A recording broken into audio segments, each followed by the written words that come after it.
Hello दोस्तों, आज के इस वीडियो में मैं आपको बताने वाला हूँ आईपीओ क्या होता है, आईपीओ कैसे खरीदते हैं और आईपीओ को खरीदने के क्या फ़ायदे होते हैं। तो चलिए दोस्तों शुरू करते हैं। दोस्तों, आईपीओ का फुल फॉर्म होता है इनिशियल पब्लिक ऑफरिंग।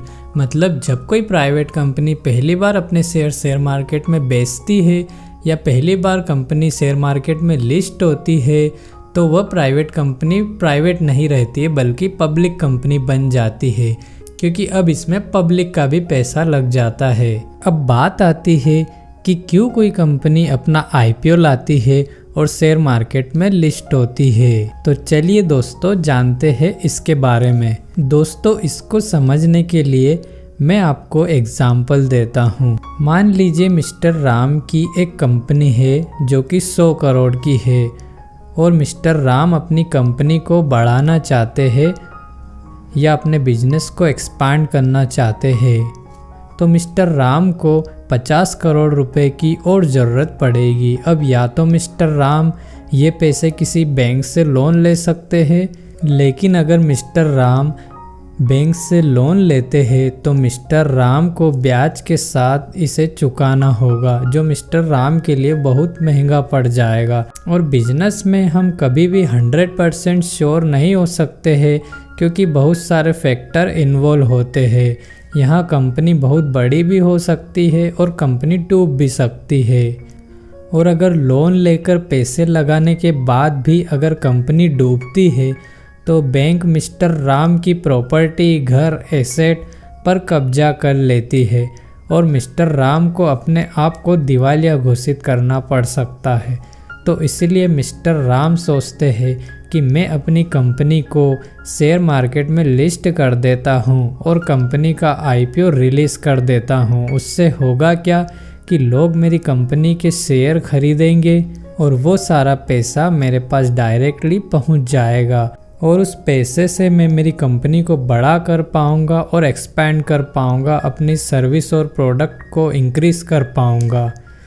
तो इसलिए प्राइवेट कंपनीज अपने शेयर बेचती है और शेयर मार्केट में लिस्ट होती है। लेकिन दोस्तों, यहाँ पर बात आती है कि उन लोगों को क्या मिलेगा जो मिस्टर राम की कंपनी का आईपीओ खरीद रहे हैं और मिस्टर राम की कंपनी में इन्वेस्ट कर रहे हैं।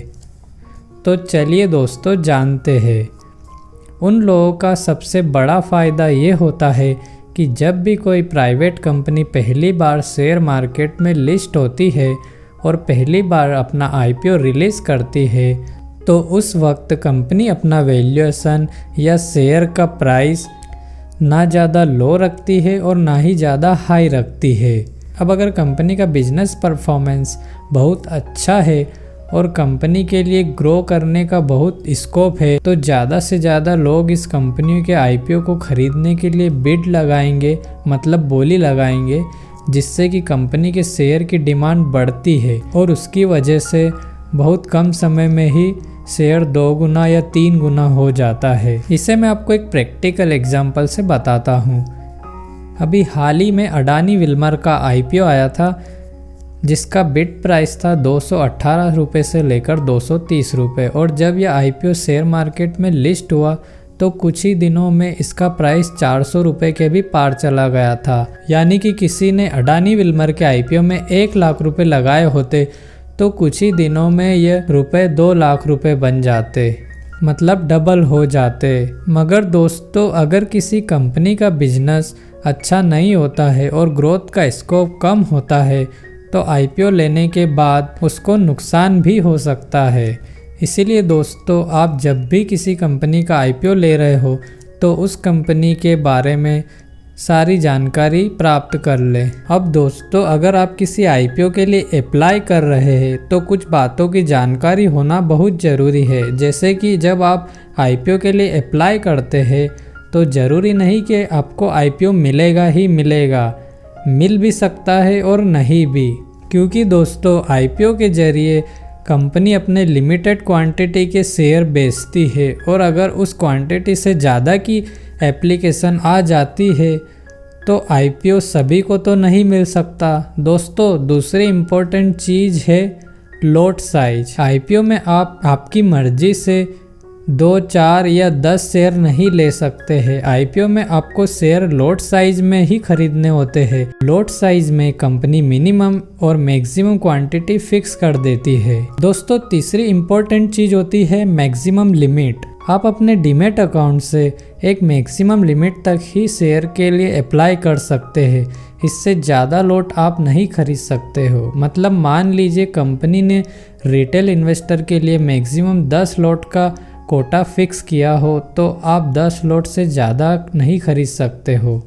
और दोस्तों आप आईपीओ मिलने का चांस बढ़ाना चाहते हो तो 3-4 डीमैट अकाउंट से अप्लाई कर सकते हो, पर यह 3 से 4 डीमैट अकाउंट अलग अलग पर्सन के होने चाहिए।